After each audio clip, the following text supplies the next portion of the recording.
नमस्कार दोस्तों, मैं रमेश आपका स्वागत करता हूं education for success YouTube channel पर। आज की इस वीडियो में हम लोग जनरल साइंस और अवेयरनेस के टॉप 25 क्वेश्चंस देखने वाले हैं। और ये सारे क्वेश्चन आप कोई भी कंपटीशन एग्जाम उठाकर देख लें, उनमें ये क्वेश्चन बार बार रिपीट होते हैं। तो आपको इन क्वेश्चनों को अच्छे से देखना है और साथ ही साथ याद करते हुए चलना है, क्योंकि ये क्वेश्चन आप किसी भी कंपटीशन एग्जाम को देंगे तो वहाँ आपको इन क्वेश्चनों में से एक या दो क्वेश्चन जरूर देखने को मिलते हैं। तो चलिए बिना टाइम को वीडियो को शुरू करते हैं। और यहाँ पर आपको कमेंट में ये ज़रूर बताना है कि 25 में से आपका स्कोर कितना रहा। सबसे पहला क्वेश्चन है, मोस्ट इंपॉर्टेंट क्वेश्चन है, काफ़ी बार एग्जाम्स में रिपीट होता है। गोबर गैस का प्रमुख घटक क्या है? गोबर गैस का प्रमुख घटक होता है methane. Option number C right होगा, मीथेन, जिसे हम लोग CH4 भी लिखते हैं। नेक्स्ट क्वेश्चन है, इतना ही इंपॉर्टेंट क्वेश्चन ये भी है क्योंकि बार बार क्वेश्चन एग्जाम्स के अंदर ये रिपीट होते हैं। ओजोन परत का अवक्षय मुख्यतः किस कारण से होता है? ओजोन परत का जो अवक्षय हो रहा है वो मुख्य रूप से क्लोरोफ्लोरोकार्बन यानी कि CFC के द्वारा हो रहा है। नेक्स्ट क्वेश्चन है, मोस्ट इंपॉर्टेंट क्वेश्चन है, ये भी काफ़ी बार एग्जाम्स में पूछा जाता है। झूम कृषि अभी भी कहाँ पर प्रचलित है? झूम कृषि जो कि पूर्वोत्तर राज्यों के अंदर है और ये एक स्थानांतरित कृषि का ही प्रकार है जिसे झूम कृषि कहा जाता है। इसके अंतर्गत पेड़ पौधों और वनों को जलाकर वहाँ पर कृषि की जाती है। तो मिजोरम, नागालैंड, मणिपुर, इन सभी पूर्वोत्तर राज्यों के अंदर झूम कृषि प्रचलित है। तो उपयुक्त सभी इसका सही आंसर होगा। अगला प्रश्न है, मोस्ट इंपॉर्टेंट क्वेश्चन है दोस्तों, रेयन के निर्माण के लिए कच्चे माल के रूप में निम्नलिखित में से किसका प्रयोग किया जाता है? रेयन के निर्माण के लिए कच्चे माल के रूप में सेल्यूलोज का उपयोग किया जाता है। ऑप्शन नंबर ए सही होगा। इन सभी क्वेश्चनों को आपको साथ ही साथ याद करते हुए चलना है और लास्ट में आप ये जरूर बताना कि आपके कितने क्वेश्चन सही हुए। लार किसके पाचन में मदद करती है? दोस्तों मोस्ट इंपॉर्टेंट क्वेश्चन है ये जनरल साइंस का। लार जो है ये स्टार्च के पाचन में मदद करती है। स्टार्च जिसे हम लोग मंड भी बोलते हैं। अगर आपको ऑप्शन के अंदर मंड दिया गया है तो आप याद रखेंगे कि मंड और स्टार्च एक ही चीज़ है। तो लार जो है वो स्टार्च के पाचन में मदद करती है। अगला क्वेश्चन है, मोस्ट इंपॉर्टेंट क्वेश्चन है भारतीय संविधान का। तो भारतीय संविधान की किस अनुच्छेद को डॉक्टर भीमराव अंबेडकर ने भारतीय संविधान का हृदय और आत्मा कहा है? तो डॉक्टर भीमराव अंबेडकर ने अनुच्छेद नंबर 32 को भारतीय संविधान का हृदय और आत्मा कहा है। मोस्ट इंपॉर्टेंट क्वेश्चन है, लगभग सभी एग्जाम्स के अंदर ये प्रश्न रिपीट हो चुका है। निम्नलिखित में से किसको RBC का कब्रिस्तान कहा जाता है? मोस्ट इंपॉर्टेंट क्वेश्चन बनता है ये। तो RBC का जो कब्रिस्तान है वो प्लीहा को कहा जाता है, प्लीहा या spleen. Option number B right होगा। नेक्स्ट क्वेश्चन है, बहुत ही इंपॉर्टेंट क्वेश्चन है दोस्तों, निम्नलिखित में से कौन सी भारत में रबी की फसल नहीं है? रबी की फसल आप जानते हैं कि ऐसी फसलें जो कि लगभग अक्टूबर नवंबर में बोई जाती हैं और मार्च अप्रैल के आसपास काटी जाती हैं, वो होती हैं रबी की फसलें। अर्थात सर्दियों में उगाई जाने वाली फसलें बेसिकली वो रबी की फसलें होती हैं। तो इनमें से देखो, गेहूं भी रबी की फसल है, जौ भी रबी की फसल है, चना भी रबी की फसल है, लेकिन ये जो जूट है, पटसन जो है, ये रबी की फसल नहीं है। ऑप्शन नंबर डी राइट होगा। मोस्ट इंपॉर्टेंट क्वेश्चन है जनरल अवेयरनेस से, ये क्वेश्चन काफ़ी बार एग्जाम्स में रिपीट हो चुका है अब तक। अजंता तथा एलोरा की गुफाएँ कहाँ पर स्थित हैं? सो अजंता और एलोरा की गुफाएं महाराष्ट्र के औरंगाबाद जिले में स्थित हैं। ऑप्शन नंबर बी राइट होगा। कहाँ पर? महाराष्ट्र के औरंगाबाद जिले के अंदर। अवध के अंतिम नवाब कौन थे? अवध के अंतिम नवाब थे वाजिद अली शाह। अगला क्वेश्चन है, मोस्ट इंपॉर्टेंट प्रश्न है ये, भारत के साथ जिन्होंने सर्वप्रथम व्यापार संबंध बनाए वह कौन थे? यानी कि वह विदेशी कौन थे जिन्होंने सबसे पहले भारत के साथ व्यापार संबंध स्थापित किए थे? इसका सही उत्तर होगा पुर्तगाली, क्योंकि 1498 में जो व्यक्ति जिसने भारत की खोज की थी, वास्को डी गामा, जो कि भारत आया था 1498 में, वो एक पुर्तगाली ही था। तो पुर्तगालियों ने सबसे पहले भारत के साथ व्यापार संबंध बनाए थे। अगला क्वेश्चन है, जनसंख्या नियंत्रण एवं परिवार नियोजन भारत के संविधान की 7वीं अनुसूची में दी गई है। तो ये कौन सी अनुसूची से सूचीबद्ध है? ठीक है, आपको बताना है कि ये कौन सी अनुसूची के अंदर आता है जनसंख्या नियंत्रण एवं परिवार नियोजन। आपके ऑप्शन है राज्य, केंद्रीय, विश्व या फिर समवर्ती। तो सही उत्तर होगा समवर्ती सूची।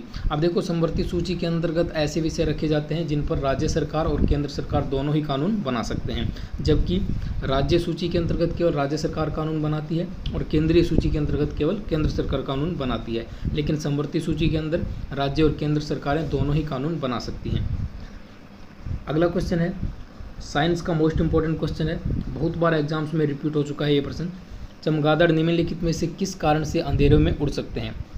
तो आपको बताना है कि चमगादड़ जो कि रात में बड़ी आसानी से उड़ पाते हैं, वो किस वजह से उड़ पाते हैं? तो इसका सही उत्तर होगा, वे प्रश्रव्य ध्वनि तरंगों का उपयोग करते हैं, यानी कि वे अल्ट्रासोनिक वेव्स का यूज करते हैं उड़ने के लिए। ऑप्शन नंबर डी राइट होगा। वर्ष 1961 में पुर्तगालियों से कौन से भारतीय राज्य को मुक्त कराया गया था? पुर्तगाली जो कि भारत में सबसे पहले आए थे, उन्होंने व्यापारिक संबंध सबसे पहले भारत में स्थापित किए थे और सबसे बाद में ये भारत से गए हैं। तो पुर्तगालियों से गोवा को 19 दिसंबर 1961 को मुक्त कराया गया था, जिसे हम लोग हर साल 19 दिसंबर को गोवा लिबरेशन डे भी मनाते हैं। यानी कि गोवा मुक्ति दिवस कब मनाया जाता है? हर साल 19 दिसंबर को। तो 1961 में गोवा को पुर्तगाल से मुक्त कराया गया था।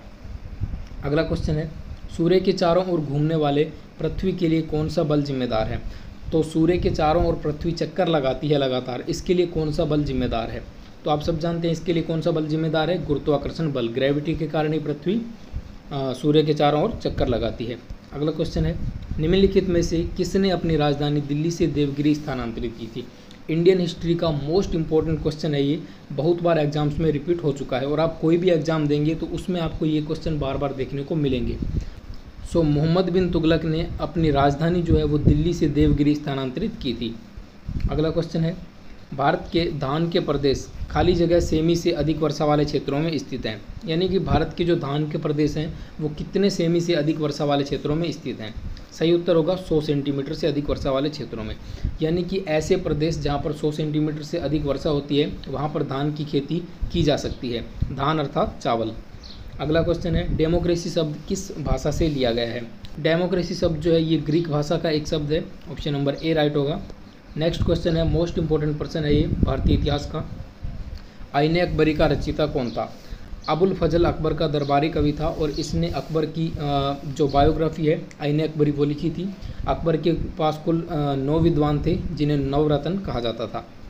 अगला क्वेश्चन है, ब्रह्मांड में सबसे प्रचुर तत्व कौन सा है?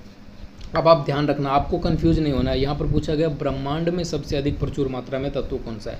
तो ब्रह्मांड में सबसे अधिक मात्रा में तत्व पाया जाता है हाइड्रोजन। अगर आपसे ये पूछता कि हमारे वायुमंडल में, पृथ्वी के वायुमंडल में सबसे अधिक मात्रा में कौन सा तत्व पाया जाता है, तो आपका राइट आंसर होगा नाइट्रोजन। अगर हमसे ये पूछता है कि पृथ्वी पर अर्थात धरातल पर हमारी जो ज़मीन है वहाँ पर सबसे अधिक मात्रा में कौन सा तत्व पाया जाता है, तब आपका राइट आंसर होगा ऑक्सीजन। तो आपको इन चीज़ों के अंदर कन्फ्यूज नहीं होना है। ब्रह्मांड में सबसे अधिक मात्रा में कौन सा तत्व पाया जाता है? हाइड्रोजन। अगला क्वेश्चन है, भगवान बुद्ध ने अपना प्रथम उपदेश कहाँ पर दिया था? भगवान बुद्ध ने अपना प्रथम उपदेश सारनाथ में दिया था। ऑप्शन नंबर सी राइट होगा। और महात्मा बुद्ध के प्रथम उपदेश देने की घटना धर्म चक्र प्रवर्तन कहलाती है। और महात्मा बुद्ध ने ये उपदेश कहाँ दिया था? सारनाथ के अंदर। भारत के किस राज्य के पास सबसे लंबी समुद्री तट रेखा है? सो भारत के ऐसे राज्य जो कि समुद्र तट से अपनी सीमा रेखा साझा करते हैं, सबसे अधिक सीमा रेखा लगती है गुजरात की। तो गुजरात राइट आंसर होगा। गुजरात की सीमा समुद्र से सबसे ज़्यादा लगती है। अगला क्वेश्चन है, निम्नलिखित में से वह फसल कौन सी है जो जलोढ़ मिट्टी में उगती है और जिसके लिए प्रचुर मात्रा में पानी की आवश्यकता होती है? तो ऐसी फसल कौन सी है जो कि जलोढ़ मिट्टी में उगती है और प्रचुर मात्रा में पानी की आवश्यकता होती है? सही उत्तर होगा चावल या धान की फसल। ऑप्शन नंबर सी राइट होगा। चावल या धान की फसल को 100 सेंटीमीटर से अधिक वर्षा चाहिए होती है। अगला क्वेश्चन है, भारत की आत्मा गाँवों में निवास करती है, यह कथन किसका है? मोस्ट इम्पॉर्टेंट क्वेश्चन है। लगभग सभी एग्जाम्स के अंदर ये प्रश्न अब तक रिपीट हो चुका होगा और आने वाले एग्जाम्स में भी पूछा जाता रहेगा। भारत की आत्मा गाँवों में निवास करती है, ये कथन था राष्ट्रपिता महात्मा गांधी जी का। ऑप्शन नंबर डी राइट होगा। अगला क्वेश्चन है और आज की हमारी वीडियो का लास्ट क्वेश्चन भी यही है, विद्युत चालकता की यूनिट क्या है? इसका राइट आंसर होगा महो, MHO, महो। अब देखो इसको आपको याद कैसे रखना है। विद्युत चालकता क्या होती है? विद्युत प्रतिरोध का बिल्कुल विपरीत विद्युत चालकता होती है। तो विद्युत प्रतिरोध क्या होता है? R। इसका अपोजिट क्या होती है? 1/C। R मतलब प्रतिरोध और C मतलब चालकता। तो प्रतिरोध बढ़ता है तो चालकता घटती है, एक दूसरे के विपरीत होते हैं ये। सो ये तो हम सब लोग जानते हैं कि प्रतिरोध का मात्रक क्या होता है? ओम होता है, OHM, ओम। तो चालकता इसके बिल्कुल विपरीत है। तो चालकता का मात्रक इन्होंने क्या बना दिया?